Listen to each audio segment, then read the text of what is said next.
तुम्हाला माहितीये का, न्यूयॉर्कच्या सेंट्रल पार्क सारखं आपल्या मुंबईमध्ये सुद्धा एक मोठं फॉरेस्ट एरिया आहे. Sanjay Gandhi national park 87 square kilometre मध्ये पसरलेला या जंगलाला तुम्ही मुंबई शहराचं लंग्स सुद्धा बोलू शकता. जर तुम्ही तुमच्या जवळच्या स्टेशन पासून बोरावलीला येता तर तुमच्याकडे 3 ऑप्शन असतात. 20 रुपयाची ही रिक्षा, 12 रुपयाची ही बस किंवा स्टेशनच्या समोरच तुम्हाला ही मोठी बिल्डिंग दिसणार. त्याच समोर आहे Sanjay Gandhi national park. Barely चालत तुम्ही 5 मिनिटात पोहोचणार. पार्क मध्ये येण्याची एंट्री फी आहे फक्त 100 रुपये. इथून पुढे तुम्हाला ही 188 नंबरची बस किंवा 200 रुपये मध्ये तुम्ही सायकल रेंट करू शकता. या पार्क मध्ये तुम्ही कनेरी केव्स, सफारी सायडिंग, बोटिंग आणि सायकलिंग करू शकता. पार्क मध्ये एक छोटस गाव सुद्धा आहे जिथे कोणी जात नाही, पण खरं तर शहराच्या मध्ये या हिरवगार जंगलाच्या मागे याच लोकांची मेहनत आहे. पार्क मध्ये माझी भेट होते या छोट्याशा मुलासोबत.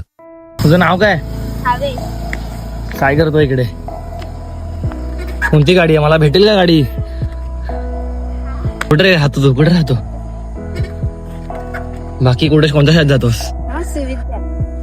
मोठं गायचंय तुला? डॉक्टर व्हायचंय मोठं? खरं? खूप मेहनत करावं लागेल पण त्यासाठी. चांगलंय चांगलंय, चल बाय. खरं सांगायचं तर आज त्याच्याकडून मी पण काहीतरी शिकलो. स्वप्न कुठून सुरू होतात याला काही फरक पडत नाही, पण ती पूर्ण करायची जिद्द असली पाहिजे. मग भेटूया उद्या असंच काहीतरी नवीन घेऊन.